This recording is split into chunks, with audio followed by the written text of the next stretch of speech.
तू बायोलॉजी ले लेता, डॉक्टर बनने के लिए यहाँ कोई बायोलॉजी नहीं लेता। Yes sir. कहने का मतलब यह है कि हम लोग ऐसे जगह से आए हैं जहाँ पे अपना कैरियर डिसाइड ही नहीं हो पाता है कि हम कौन से सब्जेक्ट से पढ़ाई करें, आगे क्या करें नहीं करें। तो सबसे पहले आपकी क्या रिस्पॉन्सिबिलिटी है कि आप अच्छे से बच्चों का मार्गदर्शन कर पाए, उनको समझा पाए, उनको बता पाए। देखिए सर, जैसा कि शुरुआत में हम बच्चों को बोले और शुरू से लगभग 3-4-5 बार इस चीज को रिपीट भी कर चुके हैं कि बच्चे जो यहाँ पर पढ़ाई कर रहे हैं, तो मूलभूत चीज तो ये है कि बच्चों का बेसिक बहुत तगड़ा हो। हम बार बार कहते हैं कि हम सिर्फ पास कराने के लिए नहीं पढ़ाते हैं, क्योंकि बच्चे अगर पास कर लेंगे तो उनका जीवन सवार नहीं जाएगा। अगर बच्चे टॉपर भी बन जाएंगे तो उनका जीवन नहीं सवार जाएगा। टॉपर बच्चे कितने सारे आए अभी तो बिहार बोर्ड के, आप कितने को नाम जानते हैं? बहुत कमी का नाम जानते हो। टॉपर अगर बच्चे आते हैं 10 दिन पढ़ाई करता है, फिर उनको भूल जाते हैं। फिर वो अपने जीवन में क्या किए, डॉक्टर बने, इंजीनियर बने, मास्टर बने, वैज्ञानिक बने, कि चांद पे चल गए, कि मंगल ग्रह पे चले, कभी को जानते हैं? जो बच्चा 2015 में टॉपर जो बना था उसको कितने बच्चे जानते हैं? क्या कर रहा है कोई जानते हैं? नहीं जानते हैं। तो जो बच्चे टॉपर भी बन जाते हैं ना, उनको ज्यादा दिन तक याद नहीं रखते, बस कुछ दिनों तक याद रखते हैं। लेकिन अगर एक बार बढ़िया पद पे अगर चल जाए तो सब लोग याद रखते हैं। आप लोग शिक्षा विभाग से जुड़े हुए हैं, अभी अब शिक्षा विभाग के नए सचिव बने थे, याद है? पूरा बिहार के हिलाती है, उनके पास पावर है IAS का, समझ गए ना? UPSC जैसे महान एग्जाम को क्रैक किए हैं, तब उनको लोग बिहार जाना, बिहार में पूरा देश जानता है कि बिहार में वो शिक्षा सचिव ऐसे भी, हालांकि तो शिक्षा सचिव से हटकर रेलवे में चले गए हैं, लेकिन लोग जानते हैं कि भाई बिहार में कैसे हो, जो पूरे विधि व्यवस्था को ही बदल करके रख दी है। तो पढ़ाई के दम करना है। तो टॉपर बनना हमारा लक्ष्य नहीं होना चाहिए। हमारा लक्ष्य होना चाहिए कि टॉपर के साथ साथ आगे हम अपने जीवन में वो मुकाम हासिल करें जहां से कि पूरे देश में नाम रोशन, समझ गए? तो हमारा लक्ष्य है कि बच्चे अच्छे ऊंचे पद को प्राप्त करें, सरकारी नौकरी में इनका योगदान ज्यादा हो, सरकारी नौकरी में हमारे बच्चों को ज्यादा कष्ट न हो, क्योंकि सब बच्चे यही कहेंगे भाई हम 10th बढ़िया से पढ़ लिए तो इसलिए बेसिक हमारा मजबूत था, समझ गए ना? तो इसलिए हम बच्चों को ज्यादा फोकस करते हैं।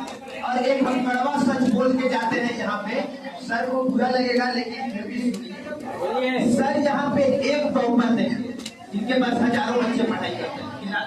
सर टॉपर एक ही होते हैं, बच्चे पढ़ते हैं, हमारे पास तो लाखों बच्चे पढ़ते हैं। तो सर टॉपर एक देखिए, क्योंकि टॉपर एक ही होता है और उसका देख के हजारों लाखों बच्चे एडमिशन लेंगे, लेकिन उससे सर का घर संभलेगा।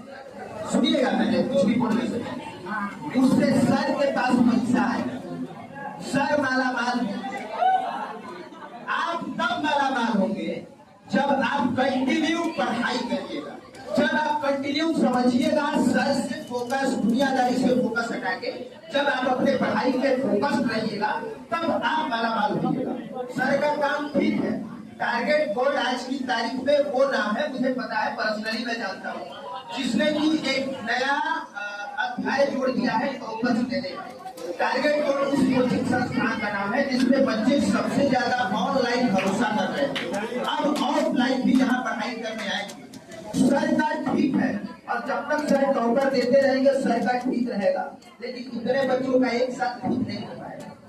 इतने बच्चों का एक साथ तब ठीक होगा जब आप जी तोड़ मेहनत करिएगा।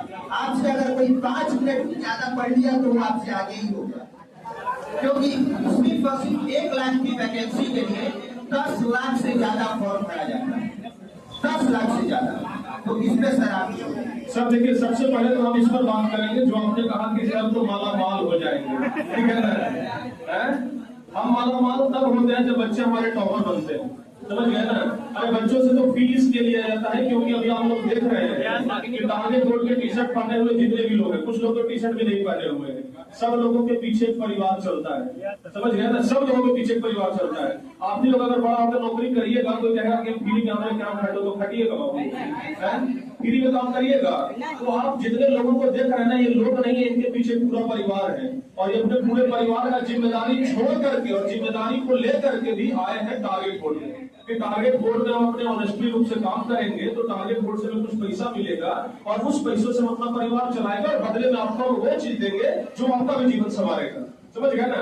लेकिन हाँ, बच्चों से उतना ही पैसा लेते हैं कि बच्चे मालामाल हो जाए, बच्चे को जो भी चीज चाहिए कम पैसा में मिल जाए। हम मालामाल हो ना हो सर कोई फर्क नहीं पड़ता है। और आज बाद ये सब जितना भी इंफ्रास्ट्रक्चर आप लोग देख रहे हैं ना, कि बच्चों के पैसा का ही सब दे रहे हैं। हम अपने घर से खेत बेच करके नहीं लगाए, समझ गए ना, और हमारे पास उतना खेत भी नहीं है कि बेचेंगे तो इतना लग जाएगा, समझ गए। तो ये बात ध्यान रखिएगा कि आज जो दावा कर रहे हैं कि पूरे बिहार में बच्चों के लिए 2 साल के अंदर व्यवस्था करेंगे, तो कहां से करेंगे? अपने घर से करेंगे। अरे आप लोग जो थोड़ा बहुत फी देते हैं उनसे सब टीचर्स जितने भी स्टाफ है सब लोगों को सैलरी मिलता है।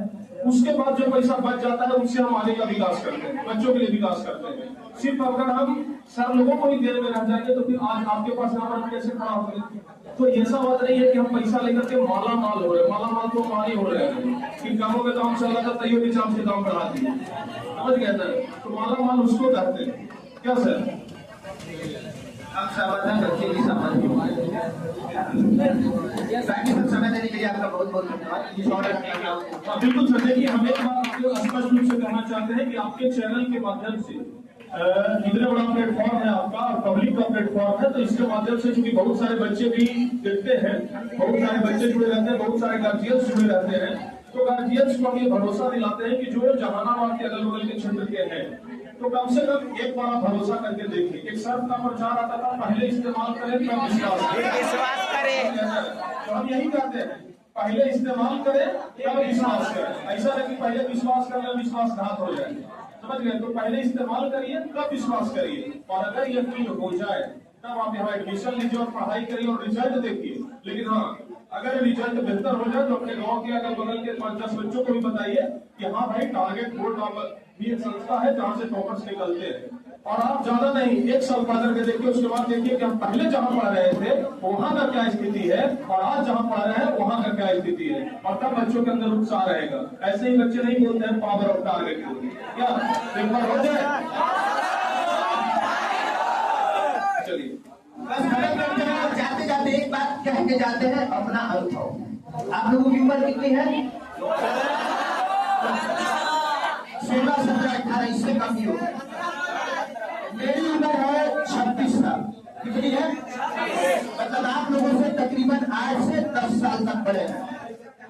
अब आपको डिसाइड करना है कि 16 साल से लेकर 25 साल तक मेहनत करना है और 25 के बाद ब्रांडेड कपड़ा पहनना है, आईफोन लेके घूमना है और लग्जरियस लाइफ जीनी है, या आपको डिसाइड करना है कि अभी पापा के पैसा पे दानी झाड़ना है, लड़कियों पे लाइन मारना है। ये बड़ा गलत बात है। लड़की का नाम आता नहीं है, हल्ला शुरू कर देते हैं। कंट्रोल नाम की चीज नहीं है। मतलब जब कोई आदमी प्यार पे 2 लाइन बोलते हो हल्ला शुरू हो जाता है, लड़की पे बोलते हो हल्ला शुरू हो जाता है। कंट्रोल रखिए और 16 साल से 25 साल तक खुद को गला लीजिए, खुद को तपा लीजिए।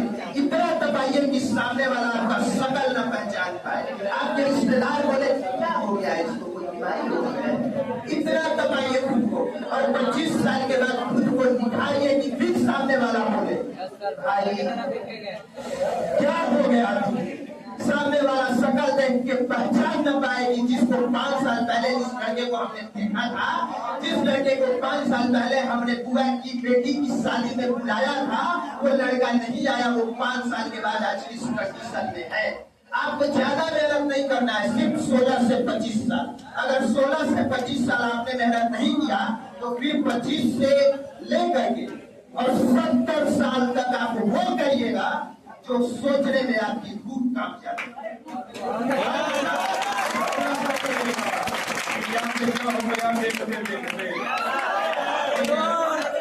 ध्यान रखिएगा, जिंदगी में पढ़ाई के पीछे भागिए, ठीक है ना। बहुत सारे बच्चे लड़की के पीछे भागते हैं, तो लड़की के पीछे भागने लगते तो जीवन सक्सेसफुल होगा, बाकी लोगों को धोखा ही मिलता है। लेकिन अगर किताब से दोस्ती करिएगा ना, कहते हैं कि किताब से दोस्ती करिएगा, किताब से मोहब्बत करिएगा, कितनों बेवफा निकलेगा तो आपको काबू बनाने छोड़ेगा। तो प्यार करना है तो किताब से करिए। बाकी सर के बारे में सर ने तो कहा है, कल्ले दीजिए चेहरा, पढ़ने दीजिए पैरों में छाले और आंखों के नीचे आने दीजिए काले धब्बे। सब कुछ स्वीकार है, सर फटा हो वो भी स्वीकार है, पैर में जूते नहीं वो भी स्वीकार है, हाथ में आईफोन नहीं वो भी स्वीकार है, बदन पे ब्रांडेड कपड़ा नहीं सब स्वीकार है। लेकिन 25 साल के बाद सब कुछ हासिल कर